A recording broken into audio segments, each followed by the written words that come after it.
Assalamualaikum Assalamualaikum warahmatullahi warahmatullahi wabarakatuh. wabarakatuh. Kami kelompok 5 akan membuat podcast tentang feminisme dan juga disorientasi seksual. Saya moderator Khadijah Fadladinia dengan Prodi Pendidikan Seni Rupa. Saya Windy Noviana dari Prodi Pendidikan Seni Rupa. Jadi saya akan menjelaskan tentang feminisme dulu. Feminisme itu adalah gerakan sosial dan politik yang berjuang untuk kesetaraan gender, terutama hak-hak perempuan dalam berbagai aspek kehidupan politik, sosial, budaya, ekonomi, dan juga budaya. Lalu, disorientasi seksual atau seksualitas non-biner adalah konsep yang merujuk pada identitas seksual di luar pengkategorian heteroseksual atau homoseksual. Ini mencakup orang-orang yang tidak merasa cocok dengan label tradisional dan mungkin merasa ketertarikan terhadap berbagai gender tanpa batasan yang jelas. Oke, jadi aku mau nanya nih Win sama kamu. Menurut kamu nih, pengertian feminisme dalam pandangan Islam itu gimana sih? Soalnya kan kita ini mata kuliahnya pendidikan agama Islam ya. Jadi kita menurut pandangan Islam nih.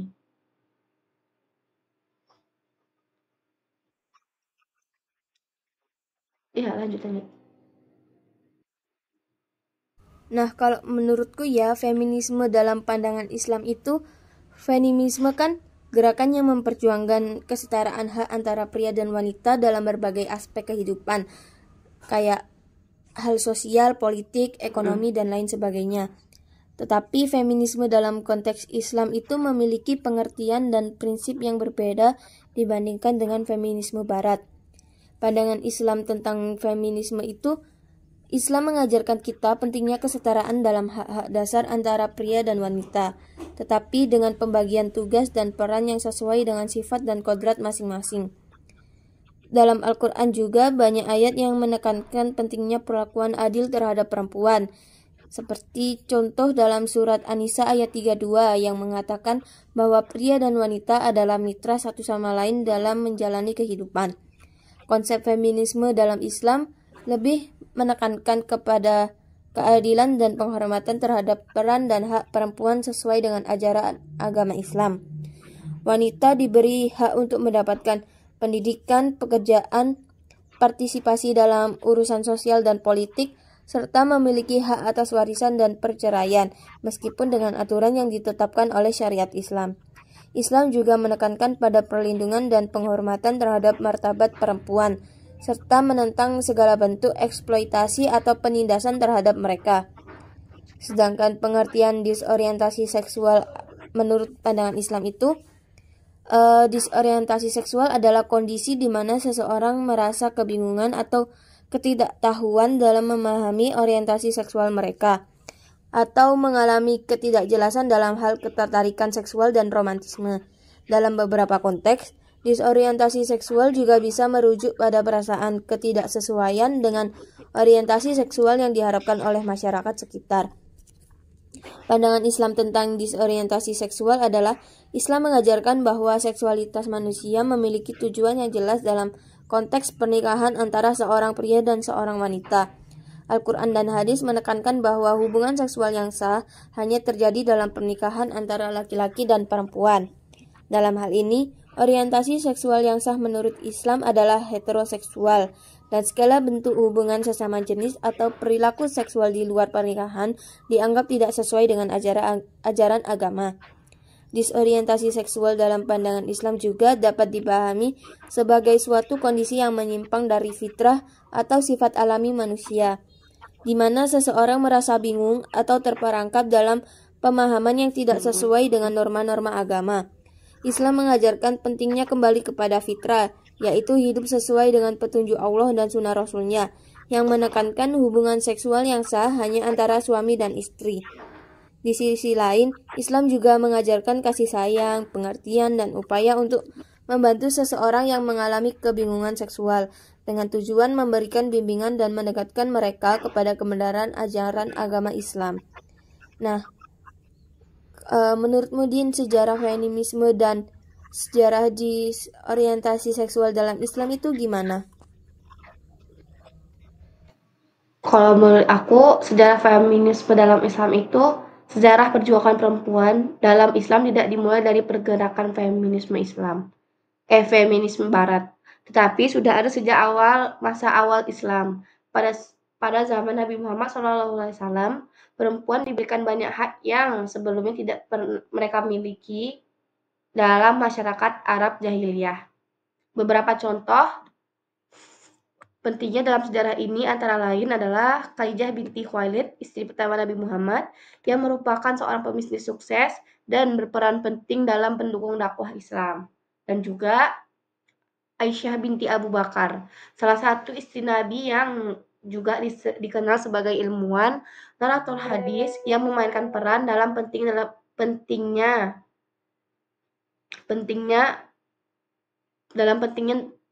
penyebaran ilmu pengetahuan dan pemahaman agama. Pada masa awal Islam, perempuan diberi hak untuk memberi pasangan hidup dan hak waris serta hak untuk mengajukan perceraian. Namun setelah masa tersebut, kondisi perempuan di beberapa negara muslim mengalami penurunan karena pergeseran sosial dan politik. Dalam feminisme dan gerakan dalam beberapa abad terakhir, gerakan feminisme dalam dunia Islam mulai berkembang lagi, meskipun dengan nuansa yang berbeda dari feminisme Barat.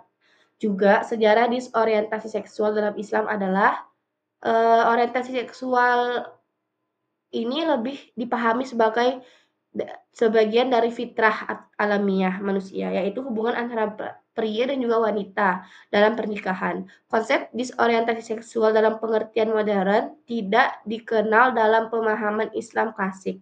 Namun saat ini fenomena seperti orientasi seksual berbeda, misal seperti homoseksual, menjadi topik yang kontroversial dalam masyarakat muslim seperti homoseksual. Dalam sejarah Islam, praktek homoseksual dianggap sebagai perbuatan dosa besar. Dalam Al-Quran, perbuatan kaum Nabi Lut yang dianggap sebagai pelanggar besar yang dihukum dengan azab yang keras. Beberapa ulama menganggap bahwa homoseksual adalah perbuatan yang tidak sesuai dengan fitrah manusia. Sebagian besar ulama dan pemimpin agama Islam berpendapat bahwa orientasi seksual selain heteroseksual tidak sesuai dengan ajaran Islam. Namun di zaman modern terdapat beberapa tentang perdebatan tentang bagaimana menangani isu disorientasi seksual tersebut. Dengan beberapa pihak menyerukan pendapat yang lebih inklusif dan juga penuh pengertian, gitu Win. Nah, untuk fakta-fakta tentang feminisme dan disorientasi seksual itu gimana ya, Din? Kalau fakta tentang feminisme itu ada banyak, jadi aku sebutin satu-satu dulu ya. Kalau yang pertama itu definisi dan tujuan. Definisi dan tujuan feminisme adalah gerakan sosial politik yang berjuang untuk kesetaraan gender, terutama hak-hak perempuan dalam berbagai aspek kehidupan seperti politik, sosial, ekonomi, dan juga budaya. Terus juga ada sejarah dan perkembangan. Feminisme memiliki gelombang-gelombang sejarah. Dari feminisme gelombang pertama yang fokus pada hak pilih untuk perempuan, lalu gelombang kedua yang menyoroti kesetaraan di tempat kerja dalam keluarga, hingga gelombang ketiga yang mencakup isu ras, kelas, dan orientasi seksual. Terus yang terakhir itu pengaruh pada kebijakan. Feminisme telah mengubah banyak kebijakan di banyak negara, mulai dari hak suara, pendidikan, hingga reproduksi bagi perempuan. Lalu fakta tentang disorientasi seksual juga ada beberapa. Yang pertama itu definisi identitas seksual. Disorientasi seksual atau seksual non-binary ini adalah konsep yang merujuk pada identitas seksual yang pada identitas seksual ini di luar pengkategorian heteroseksual atau homoseksual. Ini mencakup orang-orang yang tidak merasa cocok dengan label tradisional dan mungkin mereka tertarik terhadap berbagai gender tanpa batas yang jelas. Terus terminologi. Beberapa istilah yang muncul dalam diskursus ini termasuk panseksual, biseksual, aseksual, serta gender fluid. Hal ini menandakan bahwa seksualitas dan identitas gender dapat lebih kompleks dan sekedar hetero atau homo. Penelitian sosial. Studi menunjukkan bahwa pemahaman tentang orientasi seksual dan gender semakin berkembang dan lebih banyak yang mengidentifikasi diri mereka sebagai dari kelompok LGBT gitu. Kalau aku mau nanya sama kamu nih, Win, problematika feminisme dan disorientasi seksual itu gimana sih? Atau apa aja sih? Kalau menurutku ya, problematika dalam feminisme itu ada beberapa hal. Contohnya yaitu kesetaraan gender yang belum terwujud sepenuhnya. Meskipun ada kemajuan dalam hak perempuan, kesetaraan gender masih jauh dari kata tercapai, terutama dalam hal kayak gaji, peran di tempat kerja, dan kesetaraan di keluarga. Lalu ada interseksi dan ketidaksetaraan ganda. Banyak perempuan mengalami ketidaksetaraan yang lebih dalam karena faktor-faktor lain seperti ras, kelas sosial, dan orientasi seksual yang membuat perjuangan feminisme menjadi lebih kompleks. Lalu ada stigma terhadap perempuan yang menyuarakan feminisme. Di beberapa masyarakat itu, feminisme masih dianggap sebagai gerakan yang ekstrim atau perlawanan dengan nilai-nilai tradisional. Sedangkan problematika dalam disorientasi seksual itu mungkin banyaknya stigma dan diskriminasi ya, seperti orang yang mengidentifikasikan diri mereka dengan orientasi seksual non-biner seringkali menghadapi stigma dan diskriminasi baik dari masyarakat umum maupun dalam kelompok LGBTQ itu sendiri.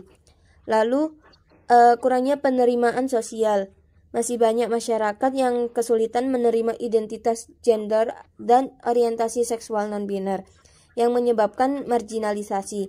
Lalu yang terakhir, banyak karena kurangnya pemahaman dalam pendidikan seksual, kurikulum pendidikan yang tidak inklusif atau tidak mencakup topik-topik terkait seksualitas non-biner itu dapat menyebabkan ketidakpahaman dan kebingungan, serta menghambat penerimaan dan pengakuan terhadap kelompok lain, terhadap kelompok ini.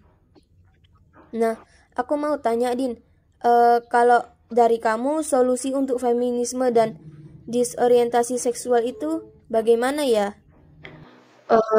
Kalau solusi untuk feminisme itu mungkin bisa menjadi pendidikan atau kesadaran publik. Meningkatnya pemahaman masyarakat tentang kesetaraan gender melalui pendidikan dan inklusif dan kampanye kesadaran. Terus ada juga kebijakan dan mendukung mendukung kesetaraan. Mendorong kebijakan yang lebih mendukung perempuan dalam dunia kerja, di antaranya kebijakan cuti melahirkan, terus kesejahteraan gaji, dan pemberdayaan pemberdayaan perempuan dalam posisi kepemimpinan kayak misalnya si cewek ini jadi CEO ataupun ketua di kelompok mereka. Dan juga aliansi dengan gerakan sosial lain, menjalin solidaritas antara feminisme dengan gerakan-gerakan sosial lainnya seperti perjuangan hak asasi manusia dan hak-hak minoritas, guna menciptakan kesadaran bagi semua individu. Kalau solusi untuk disorientasi seksual itu adalah yang pertama itu ada pengakuan hukum dan perlindungan.